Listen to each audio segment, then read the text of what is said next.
Hey everyone, this is Josh back with Cardboard Chronicles, and in this episode I'm interviewing Ryan. Ryan's a high-end collector from New Jersey who collects mostly LeBron James and Derek Jeter cards. As you can see, he's got some really nice high-end pieces. He's been collecting his whole life, but recently he's come on strong and bought some really big pieces for his collection, and he talks a lot about that. And also, he's very bullish on the hobby long term as an investment.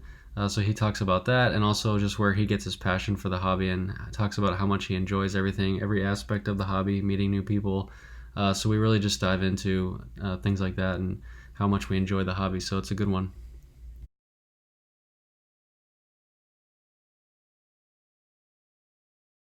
And don't forget to check out howtocollectcards.com, a website I created dedicated to helping collectors of all skill levels build their collections. Feeling like you just don't know where to begin, you don't know what all these different things mean within the hobby, I've created this dictionary and I'm giving it away completely free. It has over 120 terms, all the terms that you need to know to get started collecting cards. We're also offering an advanced training course that is comprised of 17 different parts, everything from learning what cards you should be focused on buying for yourself, what cards are worth, where to buy the cards, when to buy cards to save yourself the most money, how to avoid different mistakes within the hobby that a lot of people make. It's just got everything that you need to be successful collecting cards, so please check that out. We've also got a bunch of new bonus content, and any new content that I create for the training course gets added for free. So if you've bought the course already, you're going to get all that new content, and it's free for life. I'm going to keep adding stuff to it. There's always going to be new content helping everyone. So please check it out. It's really extensive. It's got tons of great information. I think it's going to bring a lot of value to a lot of people.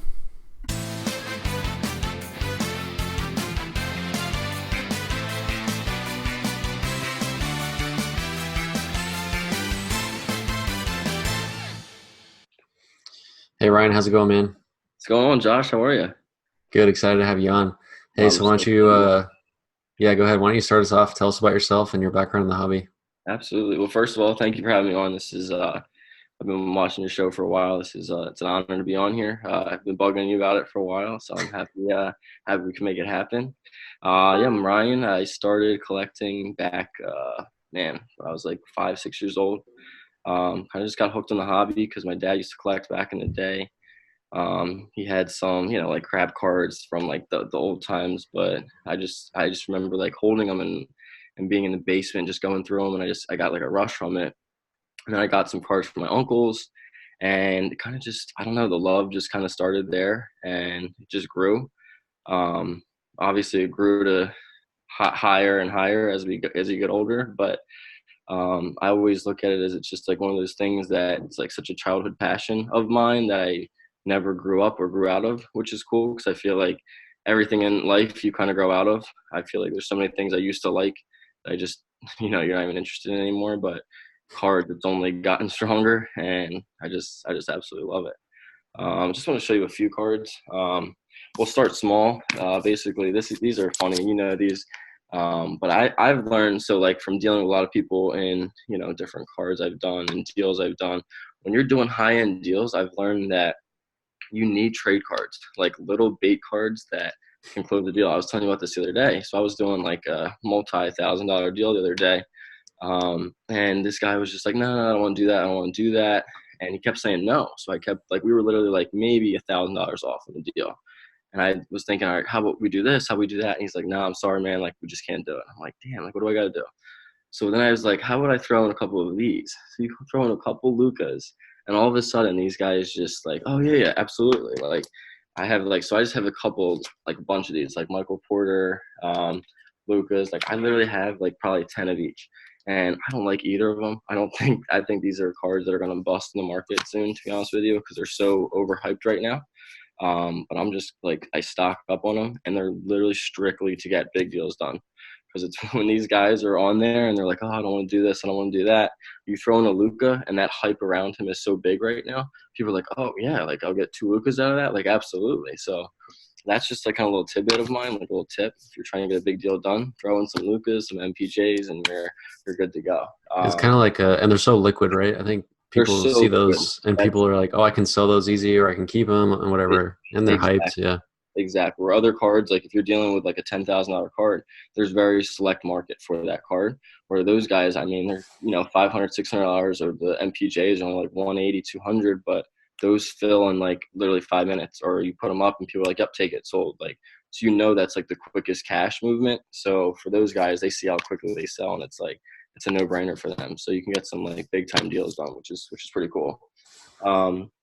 The main guy, obviously, my two guys in the as you can see behind me, even since I was a little kid. I mean, Derek Jeter, LeBron, those were my all-time idols, still are. I was obsessed with those guys since I was a little kid. And that another thing that never changed. Saw Jeter play in person when I was like, I don't even know how old I was, maybe like 8, 9 years old, and I was just like, that's my guy. Like from that day on, I mean, I never missed a game. Diehard Yankees fan. I mean, that was just always my guy. It was me and my dad's guy. We would go to I was there at his last game. I was there when his number was retired. I mean, I was at all of his games. Like I never missed them. And then LeBron, everyone loves MJ. Everyone says he's the GOAT. I think he probably was the GOAT. I never saw him play, so I can't really relate to that. But for me, that'll always be LeBron's always be my GOAT. I mean, the things that guy's done in his 17 years now, and the fact that he's still, I mean, you look at him and you don't see a player come in and be the best player as soon as he came in the league, and still to this day, 17 years later, he's still the best player. Like people are trying to knock him off his throne, and to me, that like continued excellence is just something you got to respect in life. And I love that guy. So I'll just show you a few. I mean, this is like a lower end one, but I just love any like shiny, pretty, like, the cooler end LeBrons that are just, you can pick these up so cheap. I mean, the Sunburst, this is one of those, but I always try to like pick up any PSA 10. Like I picked up 20 of these and a lot. I'm like, I'll take all, they're all PSA 10s. I'm like, yeah, absolutely. Because cards like that, like there's just so much room for, like, even if they go up like, $50 or whatever it is, like you have such a big bulk of them in PSA 10 that you can just move those things so fast. This one, it's going to look familiar to you. Very, very happy with it. The Significance Gold, I know you missed this one. I know we did this deal about a week ago, 2 weeks ago. I just absolutely love it. Number to 10. The on-card auto, though, you weren't kidding. You told me it's one of the prettiest on-card autos you'll see, and you weren't kidding. I mean, and it's signed with like his number, which is cool. And number to 10, I mean, you can't really beat that. So I was very happy with that one. This one I love. This is one of my favorite cards I ever picked up, to be honest with you. And you can see it on my face, and it's crazy because it's not even signed. It's not his rookie card. I can't explain it. But I saw this available, and I couldn't even look at the grade because it's a 1 of 1. So I'm like, all right, it's 1 of 1. Like, I don't really care what the grade is. It's a 7. But this is the sickest Lebron patch I've ever seen. You look on the side. It's literally his entire patch. So you have the Adidas logo, the XL logo, and the logo, like the little NBA logo on it. And it's 1 of 1. You see it on the back there. Wow. This thing, I mean, I've literally never seen one like that. Like, I've seen multiple with just the Adidas. I've seen the one in the middle multiple times, but I've never seen all 3 on one card. And even send this to a few of my buddies who are huge LeBron guys. They said the same thing. Like, we've never seen one with that entire chunk of a patch, which this is one that I just don't think I'll ever sell. People are like, oh, does a 7 bother you? I'm like, it's a 1 of 1. Like, can you find me a better grade in it? Like, you can't. So that's one I really love that one. And I don't like baseball. I'll get to my LeBrons later, but I just want to show you a few baseball. This is the one I was telling you before I came out.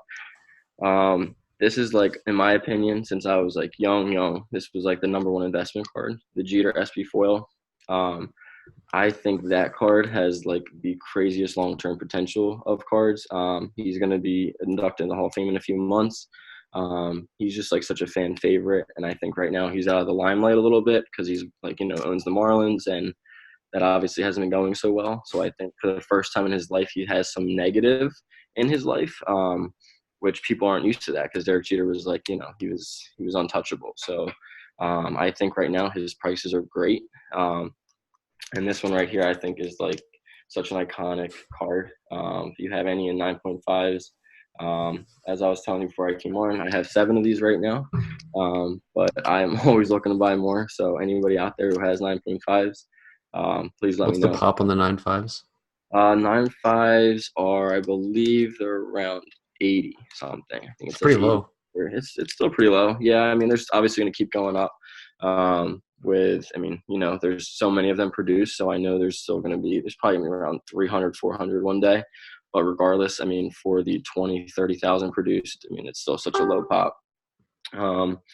And then this one is just a few more baseball, and then I'll go back to LeBron's. This one's just a cool one. I just love Yankees, obviously, and this is Stanton, who obviously has got a lot of scrutiny right now for not playing. I'm a diehard Yankees guy, though, and this is his highest ever graded 9.5 gold, number to 50.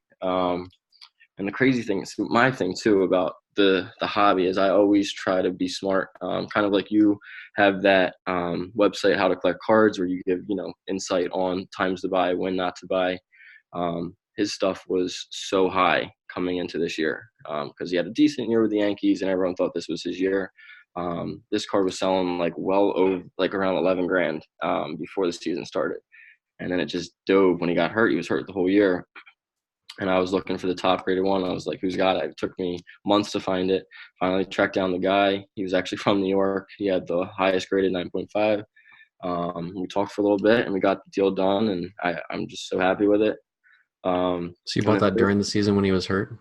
I bought that, like literally a month ago. So his prices are down pretty good right now? So they're so down Is he not playing in the playoffs? So he played the first game. He had a home run. He had a couple hits. He looked great, but he hurt his quad again. So the past 2 games he's been out. So everyone's like, oh, F him, like he's done, this and that. So people are so down on him right now, and I just love it because like that's the best time to buy. So I got that at a price that is like insane to me. Like if you would have told me that like months ago, I would have said you're crazy. And then this one is surprisingly, I would say, of all my LeBrons, everything, this is the most sought after card. Like people will from like crazy places reach out to me. Oh, I heard from so-and-so's friend of so-and-so that you have this card. And I'm like, holy crap. Mike Trout, everyone loves him. Everyone knows him. This is the Mike Trout Target Red border. I know you're not a baseball guy, but I know some of those baseball people out there can appreciate this one. It's a PSA 9. What's crazy about this one is, I guess, something with the population. I don't know the whole story about it, but they were supposed to produce a certain amount, and something with an error in the production, they didn't produce that amount. They only produced half. So the Target Red is like one of the rarest out there. And I kid you not, like people who are huge LeBron guys come to me like, hey man, like what LeBrons do you have for sale? And I'll like literally start like, oh, no, LeBron's for sale right now. And they'll be like, by the way, I heard you have that Trout. What? Like who'd you hear this from? Like it's the craziest thing. But to me, that's pretty cool how even guys who are strictly just basketball come to me for this card. Like they want to see this card, which is pretty neat. And then back to a couple more LeBrons. This one is a beauty, exquisite logo patch. This one's numbered. It's a 6 of 100, which is cool. So it's like his old number. Oh, nice. Which is pretty neat. Pretty good subs on it as well. 10 auto on card too, which is big for me. A lot of times, you asked me earlier, like what the grades I go for. Obviously, always 9 and 9.5 is my goal. But the biggest thing for me, if it's an on card auto, like I want like a 10. Like that has to be the 10. Like that's the biggest like sell point for me. And then this one just came today. This is the one we delayed this for a day for. This one is definitely the favorite in the collection right now, I would say. Everyone always talks about exquisite. Everyone talks about, and that was an exquisite, and I like it. But there's certain ones that are just above and beyond the rest. And the noble nameplates, that's just one I've heard about forever, and I know those are like so sought after. So when this came available, I knew I had to jump all over it. This one's a beauty right here. Noble nameplates, number 10 of 25. Angle it up a little bit. Yeah, sure. Or other way. Better. There you go, right there. Yeah. Yeah, I mean, the patch is just sick. And then once again, on card auto is the 10, which is just, this is just one of my favorites. This will be in the collection for a long time, for sure. Like I said, I was never really huge into exquisite. And I kind of just saw like the prices these things were doing, and past couple of years they've just been going up and up, and I'm like, that's crazy. Like, and I guess for investment wise, like I'm a long term kind of guy. I like to I'm not like a quick flip. Like obviously like the lower stuff, of course, that's a quick flip stuff. But I like to play the long game where I really think things are going to be worth money, like, years from now. And exquisites, you can't really go wrong with. And like I was telling you, what's cool about those two cards is these are guys that I've met in the hobby through friends of friends, or I've met at card shows who are actually from other countries. I mean, the one I got this from, he was literally from, so I went to a card show in Atlantic City. It was right on the boardwalk, and it was like maybe, I don't know what it was, maybe like a couple months ago. So I'm there at the show. It's like a smaller show, and I'm just like looking around. I have the specific things I'm always looking for. I'm looking for Jeers, I'm looking for LeBrons, and that's pretty much it. And then anything else like flash that catches my eye, maybe, but that's what I'm always looking for. So I picked up a LeBron Black Refractor, PSA 8.5, which I have around here somewhere. I'll show you in a minute. I can't remember where I put that one. Well, anyway, so I picked that one up, and I'm asking, like, going around. A few guys know me, like, from, because I kind of, they say I'm like all business. Like, I just go in, and I'm like, I'm looking for what I know I need, and then I don't really, I'm like a no bullshit, like, let's just do this kind of thing. So I met this guy, and he goes, "You looking for LeBron?" He had like broken English, and I was like, "Yeah, I am." And he had a like bag. He unzips his bag, and I'm like, "What the heck?" Just LeBron exquisite patches, like you couldn't imagine. I mean, he must have had 25 LeBron exquisite patches in this duffel bag. Not even like, they weren't even like in holder, like they were graded. All of them were graded, but they weren't in like cases. They were just like out, like just on top of each other, just like rolling around in his bag. And I'm like, whoa, whoa, whoa, like, what, hold on, like, can I help you out? Like, let me give you some bubble wrap. Let me give you, oh my gosh, like this guy, you can just tell, like, obviously just a high-end guy, loves LeBron. He's like, yeah, yeah. Like, what do you like out of these? I mean, of all of them, he had probably, I think he had, it was about, of the 100 of this exact one, he had at least 13 of them. And I was going through them, and this was by far the nicest patch. And I was like, yeah, that's the one I want. And he's like, all right, well, he's like, how about this? Like, this price? And I was like, oh, wow, it's a really good price. Like, that's not what I was expecting. So I was like, done. So we did it right there. Got to talking with him, and that was like the first deal of many since then, which has been awesome. He's just like such a good guy. He's from Philippines. He comes up though to the U.S. He's been to Chicago shows. He's going to the AC show for the Nationals coming up. I mean, this guy just comes to the U.S. just for card shows, which is pretty crazy. And he's just the man. I mean, he's a really good guy. We talk all the time. Reaches out to me anytime he has new things. He like teases me with things like, "Oh, I'm not ready to let this go yet," but and I'm like, "All right, well, when you're ready, like you let me know." And he always comes to me first, which is really cool.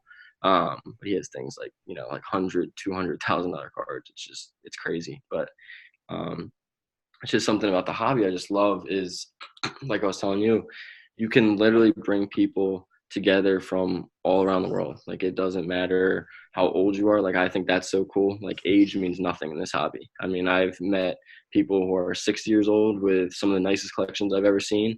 And then I've met 19-year-old kids with some of these cards. I'm just looking at them like, dude, like, that's a $30,000 card and you're holding it like it's nothing. And he's like, yeah, it's cool. I mean, like, it's a really cool thing. That it just brings people together, and I think certain things about the hobby have a bad rap. Like, there's always scammers, and I've been burned by my fair share of scammers.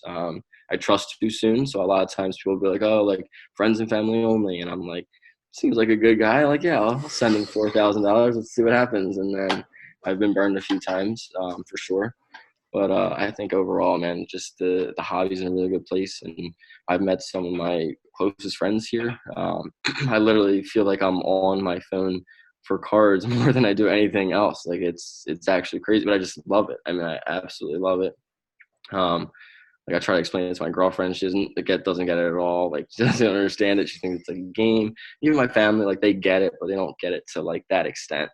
But they support it, and they like think it's like a really cool thing that I have. And I just think there's no cooler investment than sports cards, because you meet incredible people like yourself. I mean, I never really met you till I've watched you on your podcast and stuff, but I've never really met you till, a couple months ago. And then like just like talk to you all the time now, always asking your opinion on things and like just showing off cool cards. And it's awesome. Like you're one of the really good dudes in the hobby.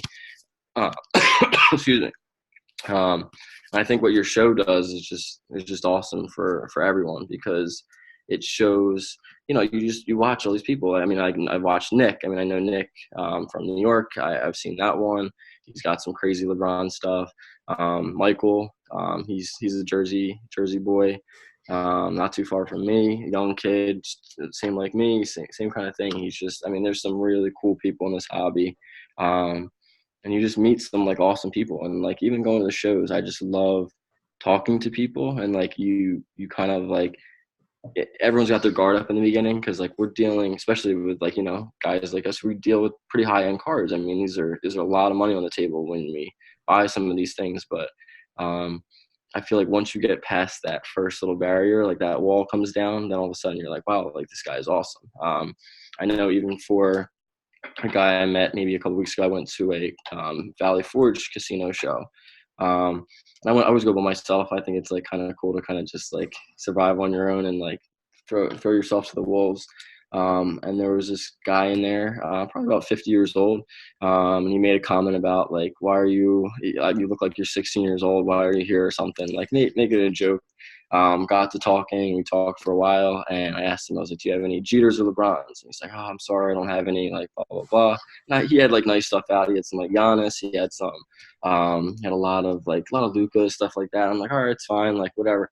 We literally talked for, like, 40 minutes, though, just about, like, life and cards and the future of the hobby, and we really connected. And it was cool. I got his number. We still talk all the time.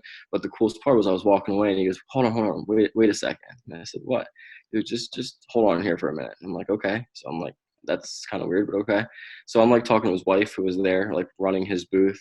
He said to his wife, he's like, can you like sit here for a minute? I want to take him outside. And I'm like, what the heck? Like, what's going on? Like, dude, I don't know what this is all about. So I was like a little nervous, but I'm like, all right, it's a pretty big venue and I can run pretty quick. So we go outside, and he goes to his truck and he opens what is going on. And he had about, I would say, maybe 30 9.5 Jeter SP foils, just all graded in this little like silver briefcase thing. And he goes, you want a few of these? And I was like, oh my gosh. I was like, I asked you if you had Jeters, you have none. And then all of a sudden you have like literally $150,000 worth of cards just sitting here. And he's like, I know. I just didn't really know anything about you at that time, and I ended up buying 3 from him right there, which was just like the coolest thing. So, I mean, that's the kind of stuff like in this hobby, you just never know. Once you get to know someone, you really get on that level. I feel like that's even more important than the buying of the card itself. It's just like establishing that relationship and knowing like, oh, I know what you are always looking for. So if I see a card that I think, wow, that's like sick, like I might not be able to get it right now, but I think Josh would love that one, like I would send it to you. Or like there's other guys, of course, I would do that for as well. And I have guys do that for me all the time. Like, hey man, like I know you're not on today, but this was just posted. I already contacted the guy for you, said you probably want it. And like that's literally how things happen. I mean, that 1-of-1 logo patch, that's how it happened. The guy posted it on, I think it was Instagram or something, and a guy contacted and said, my friend will take it. I'm like, and he's like, yeah, you pretty much already bought it. And I was like, wait, what? And like, I ended up talking to the guy, and yeah, I mean, obviously I wanted it, but like, I feel like that's the cool thing that happens is like people then know exactly what you're looking for, kind of stuff that you're always willing to buy. And it's just, it's cool. And I know a lot of people love the chase, and I love the chase. I think it's awesome. That's pretty much the best part about it.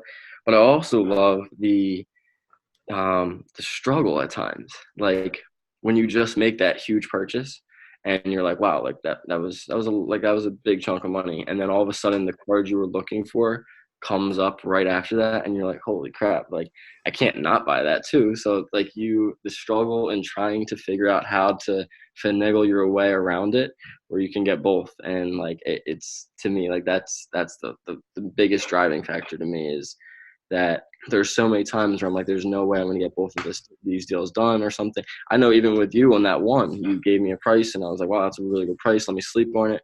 And my thing is like, I wanted like, if I am still thinking about that card, like when I wake up, like I know that's the card I need. Like how quickly I tell you in the morning, I was like, yeah, I'll take it. I was like, it was just like that's just how I am. Like if I like something that much, and it doesn't really matter what I bought the day before, like I'm gonna find a way to make it happen. Like that's just kind of how I've been. And yeah, man, it's been great so far. Um, I don't know, I love the hobby. I love everything about it. I love the people in it. Um, I always say for every scammer, there's 100 great guys out there, because I've met, and I don't know, I've been doing this for a lot of people have like got out of the hobby and then got back in. I've always kind of been in it.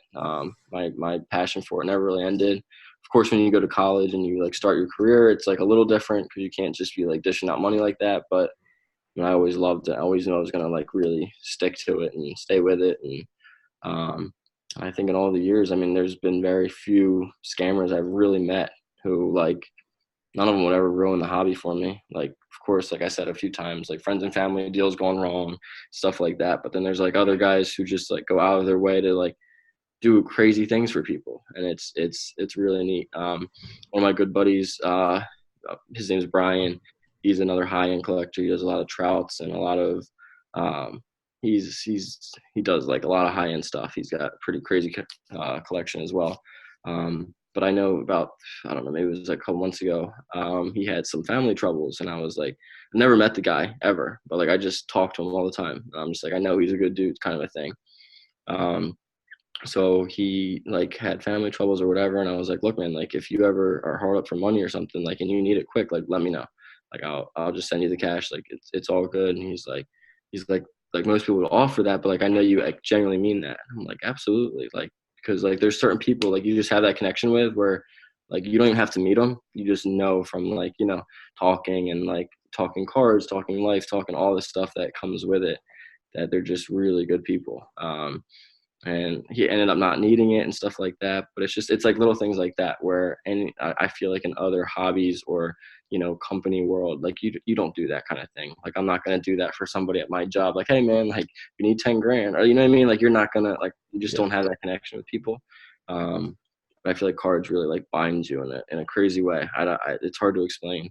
But it's just cool to see like people with the same passion as you and in it for the right reasons. Like we're all in it for the money. Like everybody is in it like for the long term. Like you hope that if you buy a card for, you know, 20 grand, like you don't want it to be worth 5 grand one day. Like obviously we all know that, but at the same time, like finding that balance of people who truly appreciate the card for what it is and like, you know, want to like actually hold it and like keep it in their collection, and like there's personal collections. And I just think that stuff is what way beyond like any deal you can do or a price you can put on a card. Or I think that's the stuff that really will keep the hobby thriving in the future. So I think the hobby's in good hands. Well, you broke the record for longest intro for sure. You got that I'm, New York vibe going. You're just going, man. I'm Italian. Once I start talking, it's game over, man. It's a problem. I wasn't gonna stop you. I wanted to touch on something you talked about kind of at the Yeah. beginning, something that I haven't talked about with any guests, and I thought it was interesting to jump into. You said that you collect Jeter and LeBron, Mhm. and you said something like, you know, everyone collects Jordan, but I don't because I didn't watch him. And Right. that's a really interesting take because, you know, in cards you kind of hear like, especially in the investing side, you hear, you know, buy vintage, buy Mantle, buy Wilt, buy Jordan. But for guys like you know, younger guys, and even myself, you know, we didn't grow up with those guys, so it's really hard to like invest in something that you're not connected to and you don't have like an emotional attachment to. So Absolutely. just talk about like, you know, your kind of like emotional attachment to LeBron and Jeter and why that kind of drives you to not pay attention as much to the vintage or like the Jordan stuff. Yeah, I think it's a great point. And I think like, yeah, I kind of mentioned it, and I can dive into it more. I think there's such a difference between when you've like witnessed somebody's greatness. Like if somebody, like you will hear about Michael Jordan, how great he is for like the next 1,000 years. Like it doesn't matter who we are, like our kids are going to be talking about, oh, that Michael Jordan guy was the best ever. Like everyone will know that. But it's like when you see something though for yourself, and you see somebody, like I said, continued excellence, like year after year after year, it's just one of those crazy things. I know for me, for Jeter, when I was a kid, I was always a shortstop. I played college baseball. My dream was always to play professional one day. And then unfortunately that never happened. But I mean, I just idolized everything he did. And it wasn't so much for everything he did as a baseball player. It was what he did off the field. I mean, to me, like, he was like a god. He was a god in the biggest city around. I mean, New York, that is the center stage of sports. That is the center stage of everything. I mean, he was worshipped by so many people, and yet he stayed clean through everything. Like, how are you 20 years in the limelight since you were 17 years old, but you never get in trouble? You never have issues with women. You never have issues with like anything. Like, how is that possible? And to me, like, looking at someone like that, like, I envied that. Like, I wanted to, like, be like that. I wanted to be someone who, no matter how, big you got in a career or how big you got in your life, like, your home values and your what makes you you is like always stays true to that. And he always did. And people, anybody I've talked to, I mean, I never got the chance to meet him, but my friends have met him like multiple times, out in Florida and all over places, and they said he's just like the same exact dude to every single person. Like, it doesn't matter who you are, it doesn't matter like what your status is, like, he's just going to be him. And like, to me, like, that's the coolest thing. And I've seen him play, and I've seen him, his last hit at Yankee Stadium. I mean, that was like, I can't even put into words like that. Well, I'll show you something real quick. That armband up there, can you see it? The top one? That was one of his from his last week at Yankee Stadium he wore. So that's one of the ones he wore in his last week at Yankee Stadium. So like, to me, like, that whole week was like mystical. I mean, seeing the city transform for this guy was just amazing. I mean, the tributes to the Nike commercials and the tip of the hat and the respect and all these things. I mean, that just embodies like who he was as not just a player, but as an incredible like idol for so many kids and older people. I mean, it doesn't matter how old you are. You can idolize that and you can respect that. And it was special. And then for LeBron, like I said, I've just never seen somebody come into the league, dominate, and just never stop. Anything in life, think about how hard it is to be like great at it for a year, 2 years, 3 years. Like, it's so hard to do that. And you see so many guys come in the league and they like make a huge name for themselves. And then like 3 years later, it's like, oh yeah, what was that guy's name? He used to be really good. Like, LeBron came in at 18 years old or 17, 18 years old, took over the league, and then just never gave it up. Like, forever, people were like, I want to knock him off his throne. And he's the same way.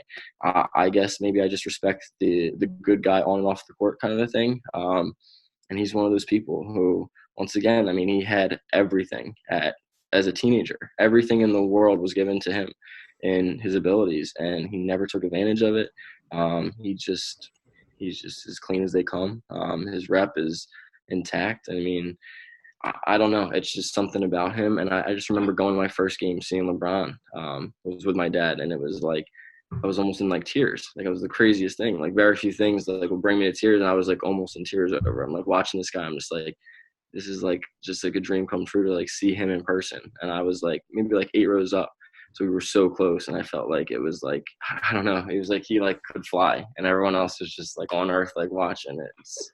I don't know. It's a crazy thing, but that attachment you have to those people because you watch them and you like feel with them. Like, I mean, I know when the Yankees lost the World Series and Jeter was like so upset, like I felt that. And like LeBron, like when he went to Miami and the world hated him, like, oh my gosh, like this, like, he's just jumping ship and he lost to Dallas. I mean, I remember feeling that. Like, I was mad at him. Like, I was mad at him for leaving Cleveland, and I thought that was the wrong move. But just like seeing that raw emotion and seeing him fight back to go back and make it right and win that championship in Cleveland, like, that just like solidified everything to me. For someone to like give their word that I'm going to bring a championship to a city, and then you go back and you do it. I mean, that's as good as it gets. So to me, that those two guys are just untouchable. You can't. There's just nothing that could ruin my view on those guys. So it's pretty. Yeah, because we're kind of seeing like spikes in the modern cards a little bit more frequently recently. Like the market's been jumping on modern cards, and I think it's for this very reason, right? Like, we are witnessing all this stuff live, and it just kind of like adds to the excitement and the hype of watching all these guys, like Giannis and Luca, and it just kind of gets everyone more excited when you see it live, as opposed to, big time. they're retired and you're just not watching them. So I think that's a lot of reason for that. Right, because you connect, like, it's an emotional connection, just like you connect with your cards. It's not just, "Oh, yeah, this is, like, a cool card that's worth this much money." It's not that. It's like, anytime you hear someone with a sick card, it's like, they don't just say, "Oh, yeah, it's this and it's this much. This is how much it's worth." It's, "Oh, you wanna know how I got that card?" And then it's a story, and, like, that story is the emotional connection with, like, each card, and, like, to Yeah. me, that's what separates, like, the people who are just in it for the money and the people who are in it for the real stuff. Like, you say, "Oh, where'd you get that card?" And it's like, "Oh, well, I drove to blah blah blah, and I did this, and my friend's uncle." Like, it's just cool, like, because you have an actual experience and memory from that card, and like that to me is just the coolest thing. So You've talked a lot about a lot of positive things, and you kind of referenced some of the shady stuff and some of the bad experiences that you've had, and you've kind of recovered from it. But why do you think that you're so positive? Is that something that just kind of you are in life, or is there something specific about cards that make you um, just so positive about everything, and also like thinking about the future of it? It sounds like you're positive as well. Like what is it about cards that do that for you? yeah, I mean, first of all, I do try to have that outlook on life. I think at the end of the day, there's just so many bigger issues in life, that, like, losing a couple hundred here, 1,000 there to a bad egg is tough. It definitely is, but at the same time, like, it's not going to alter my view on, like, the hobby, because I've seen, like, the true good of the hobby. I've seen the best of the best and guys I've dealt with and stuff. So to me, I just always try to look at the grand scheme of it and the big picture. And like I said, for every bad scammer, there's like 100 guys who are just like, wow, like, these guys are some of the best dudes I've ever met. Like, it's crazy.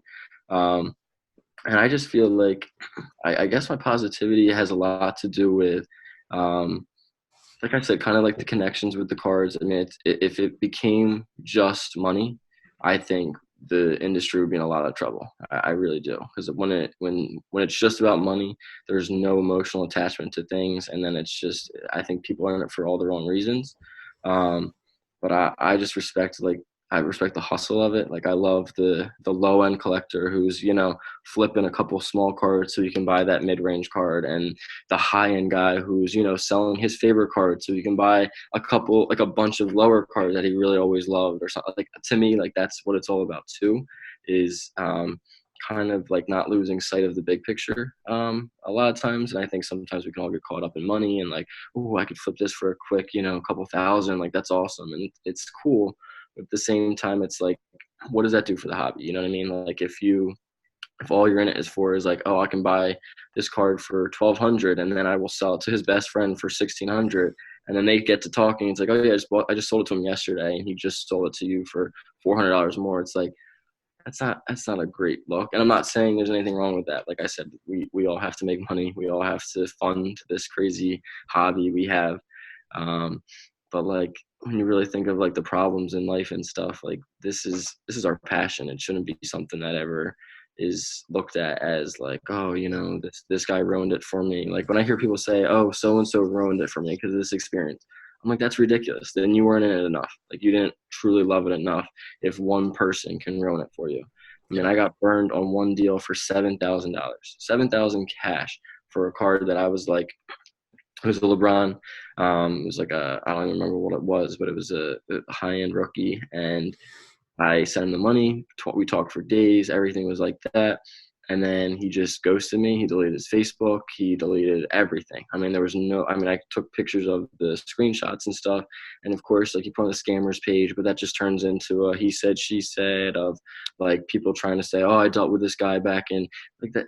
Then it just turns into like a whole drama thing. And I'm just like the least anti-drama person. So I'm just like, it is what it is. It was my own fault for, trusting him. But at the same time, for every bad deal, I've had so many good deals. So it's like, kind of all evens itself out. And I just think moving forward, the hobby's in a great place. I mean, you have Gary V, and everyone's been talking about that, but I mean, he's a huge guy, in the finance world and the entrepreneurial world. And I think when you have guys like that who are pushing cards, like, I know a lot of people look at it in a bad way, but to me, there's no negative in that. Why would you not want, multi-million dollar people coming in and bringing in their multi-million dollar friends, funneling it into the cards? I mean, why would you not want that? That's to me, it's a no-brainer. You want people like that in the hobby spending money, so the hobby continues to grow. And yeah, I just think there's so many like good signs for the hobby that I think the vintage market being so strong like it is, I think is another good sign of it, because it's saying that the old guys still love the players they grew up with, and the same thing's happening now. Like the LeBron market's so strong, and the Michael Jordan market's so strong, and the whoever is the hottest guy right now, Steph Curry, this or that. Like these guys are so strong. It's not like for, oh, why is so and so much better than so and so. It's specifically because people watch them, they get a connection to this player for whatever reason it is. Like, the Splash Brothers, you watch Curry shoot like no one's ever shot before, and it's like, that's my guy. Like I like that guy, and you have that connection, and then you're going to collect him for the rest of your life. It's just on a different scale, where right now you might be buying $500 cards, and then when you're 40 years old, you might be like, wow, I can buy a $5,000 card now. And then it might turn into, I want that $20,000 rookie card. And like, it just grows. And I think that's the best part about it. Like the original money you had in that player, it just funneled back in to get to that point where you can just keep buying again and again. And I think that's a big thing for this hobby, is as long as we keep those connections with our cards and the players we love, like that's what it's about. So I see all good things coming. I was gonna sum up everything you said with just like what it's like what I agree with you. Like what I like about the hobby, and it sounds like what you do is just kind of like all of it. Like there's not like one piece. It's like we like the cards, we like the people, we like some of the money side of it. We like hustling, we like selling, we like flipping. It's kind of like some people like to point out maybe just like the negative things that you enjoy about it. Like, oh, you only care about it for the money. You got a nice collection. You only care about how much money you have from it. But if you really talk to those people, it's everyone that I talk to that has a pretty nice collection. It's always like all of it.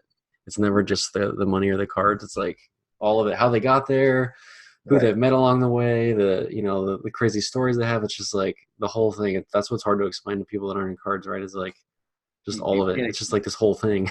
exactly, and I think you said it perfectly. Is you can't explain like what the whole thing is. Like you just said, it's the whole thing. But like to most people, like an outsider looking in, you're like, okay, so you like a card, you pay for it, and then you hold it, and then you sell it. Like, and it that is what it is. But like at the same time, like there's just so much that goes into it. It's the chase. It's the 6 months of literally bugging somebody like, hey man, you ready to sell that? Hey man, you ready to sell it? No, no, no, no, no. You just keep taking it, and then you're like, all right, you ready yet? And then all of a sudden they need money, and it's like, yeah, I'm ready to sell. And you're like, what? Like it's like Christmas. Like it's the like most exciting thing ever. And then you hold it in your hand, and it's like, I mean, even this card came today, and I'm literally holding it like a little kid. I'm just like literally like examining it up and down, and I'm like, it's just it's crazy, and pictures just don't do things justice, and that's what it is you will always remember who gave you that card, how you got that card, like what you did in order to get that card, and it's like it all comes full circle, and it's like such a cool thing.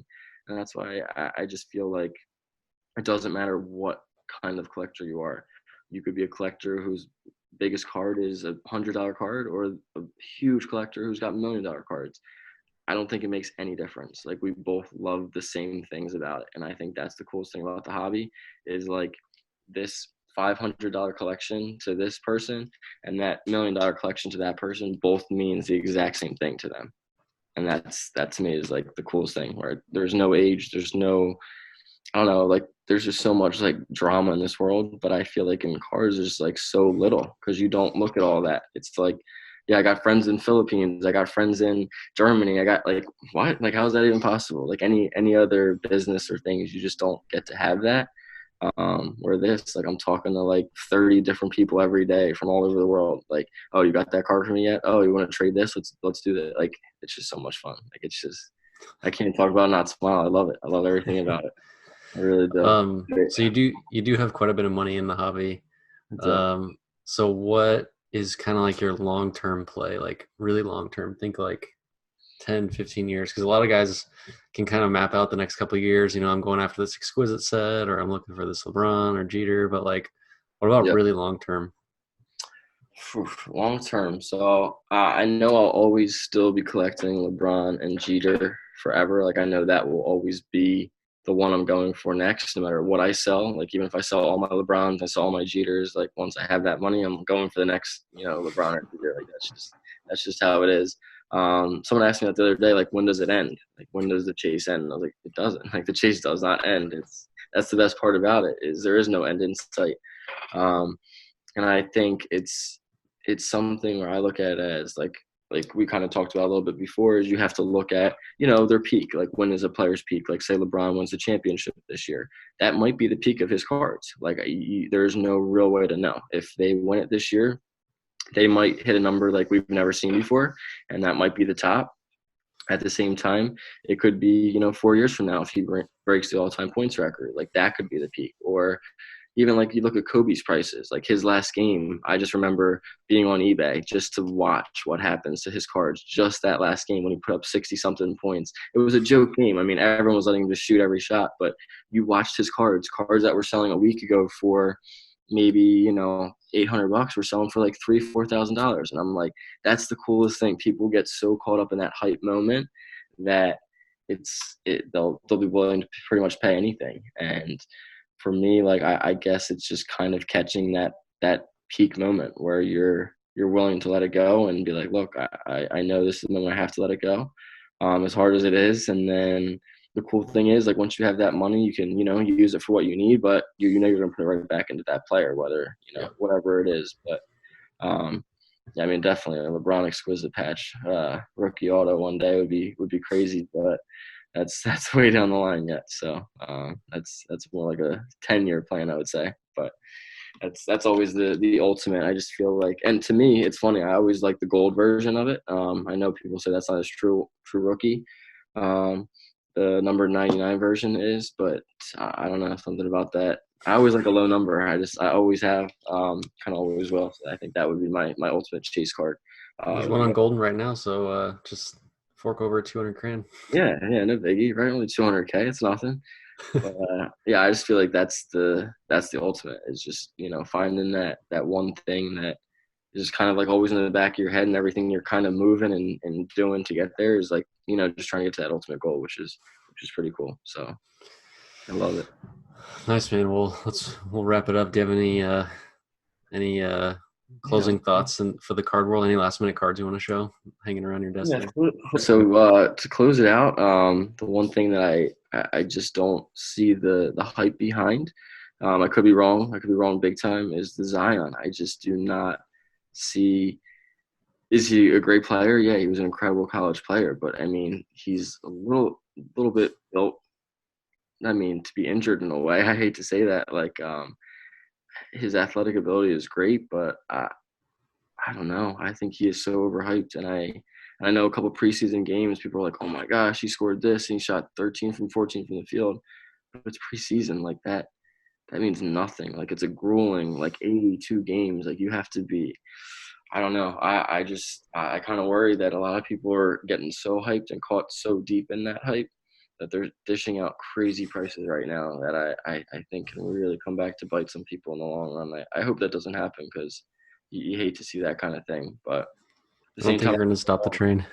at the same time, though, you could be wrong. And, like, I'm sure a lot of people said that about LeBron. And then how many people are killing themselves because they, didn't invest 8 years ago, 10 years ago, when they could have, for, 1/80th of the prices of some of these cars these days. But I just feel like sometimes you got to let the hype kind of simmer down a little bit.